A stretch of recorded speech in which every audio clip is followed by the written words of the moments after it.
U ovo vrijeme u vrtu se počinju okupljati razni štetnici, a pojavljuju se i razne bolesti, te nam stvaraju velike probleme. Upravo zbog toga smo puno pričali o prirodnim sredstvima koje možete sami napraviti i koristiti. Danas ćemo govoriti o još jednom preparatu koji svi možete da napravite kod kuće, a efekat koji ima na biljke je izvanredan. Naime, radi se o mlijeku.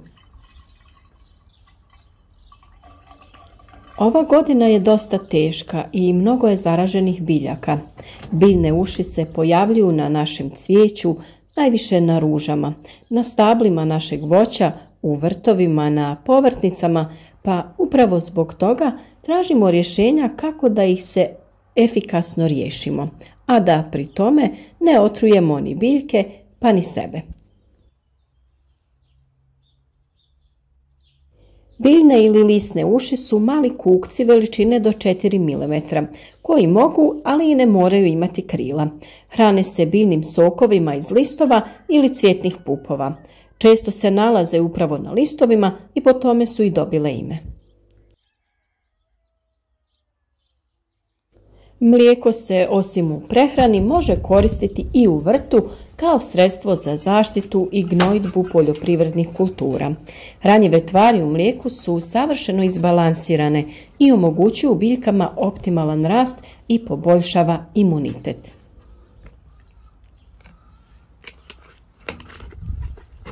Mlijeko naime sadrži kalij, kalcij, sumpor, fosfor, magnezij, bakar, mangan, željezo i mnoge druge elemente.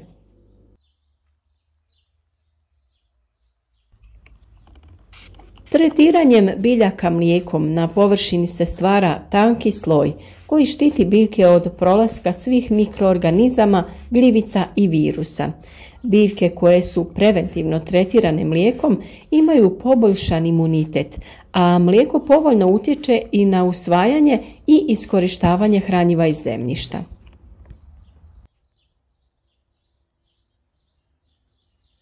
Mlijeko se na ovaj način može koristiti za različite namjene, kao sredstvo za zaštitu od patogenih mikroorganizama, sredstvo za zaštitu od štetnika i za gnojidbu.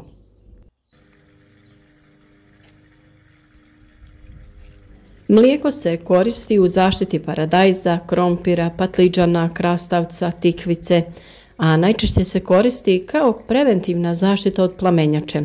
Naravno, priprava kod mlijeka može da se koristi i kod ostalih biljnih vrsta, svih biljaka u vrtu, u cvjetnjaku te na stablima vaših voćaka.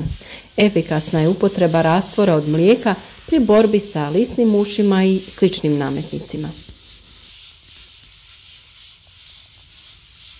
Priprema ovog sredstva je vrlo jednostavna. Za pripravak kod mlijeka koristi se omjer 1:10, to jest 1 dio mlijeka i 10 dijelova vode. U čistom obliku mlijeko se ne bi trebalo koristiti.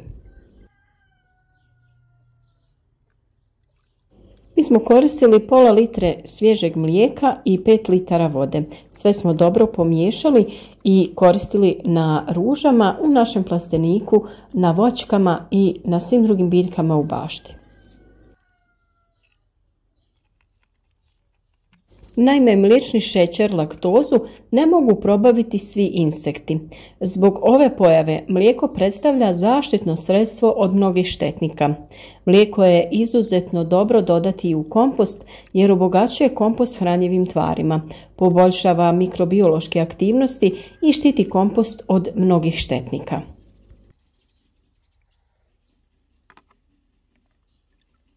Zbog sadržaja kalija, mlijeko je odlično u zaštiti povrća u vrijeme plodonošenja, posebno za ishranu paradajza. Za sobne biljke možemo koristiti mlijeko, ali treba ga izbjegavati kada su u pitanju sukulenti, to jest kaktusi. Kod kaktusa mlijeko može izazvati propadanje.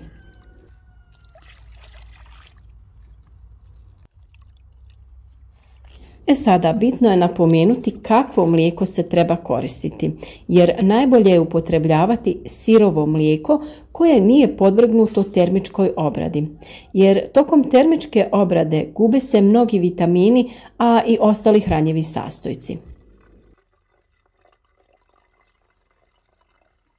Ukoliko vam nije dostupno svježe domaće kravlje mlijeko, tada je najbolja zamjena kupovno, ali svježe mlijeko, nikako trajno iz tetrapaka.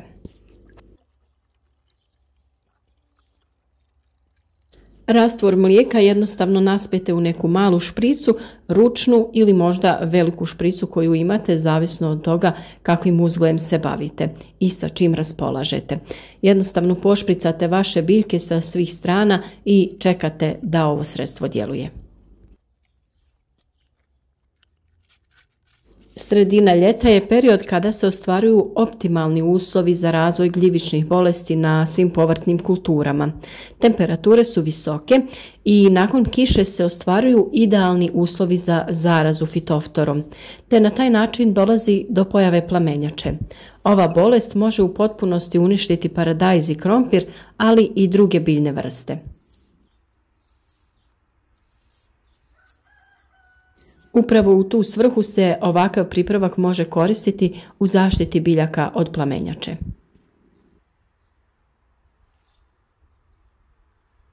Mlijeko se može koristiti u kombinaciji sa sodom bikarbonom. Ovaj pripravak se priprema od 1 litre mlijeka, 1 velike kašike sode bikarbone i 10 litara vode. Koristi se preventivno za tretiranje povrća kako bi se spriječila pojava plamenjača i pepelnice.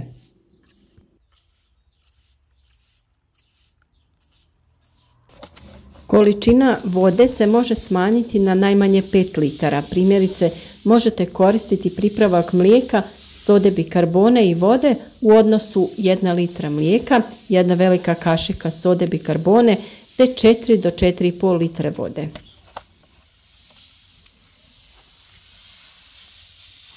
Uz svo ostalo pomenuto povrće preventivno možete tretirati krompir zbog plamenjače.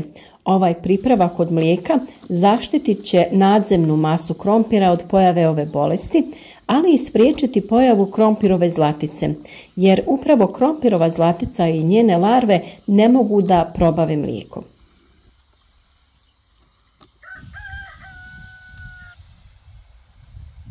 A tu je i sirutka, ona je nusproizvod u preradi mlijeka. Kada se sirutka zagrije na nekih 20 do 25 stepeni i razredi vodom, može se koristiti u zaštiti od plijesni. 1 litra sirutke razblaži se sa 10 litara vode. Ovaj pripravak je dobar za zaštitu krastavaca, paradajza i tikvice. Za krastavce i vinovu lozu može se koristiti i nerazblažena sirutka. A ukoliko ste možda koristili vaš vrtni alat oko nekih zaraženih biljaka, možete mlijeko koristiti kao dezinfekcijsko sredstvo. Ako se alat tokom rada u povrtnjaku opere otopinom mlijeka i vode u odnosu 1:1, to će umanjiti pojavu bolesti. Mlijeko se naravno može koristiti i kao prihrana. Ukoliko se mlijeko koristi za gnojidbu krastavca, to će ubrzati njegov rast. Možete ga razblažiti sa vodom u odnosu 1:2. Gnojidbu je potrebno redovito ponavljati svako 15 dana. Kao što vidite, i vaše voćke također možete tretirati sa ovim sredstvima i ukloniti nametnike poput biljnih ušiju. Jednostavno razblažite mlijeko i vodu u omjeru 1:10, a možete da dodate i 1 veliku kašiku sode bikarbone. Sve dobro sjedinite i prskate vaše voćke, posebice sa donje strane listova.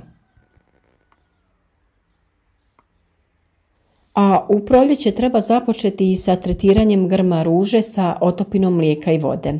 Tretman se ponavlja svakih 7 do 10 dana tokom 2 mjeseca. Mlijeko će zaštititi ružu od bolesti i štetnika. I u ovom slučaju omjer mlijeka i vode može biti 1:2. Mlijeko se može koristiti kao zaštita od bijele leptiraste uši. Kao zaštita od ove štetočine koristi se kiselo mlijeko, 250 ml kiselog mlijeka, 1 litra vode. Sa ovom mješavinom potrebno je dobro poprskati biljke, posebno donju stranu listova.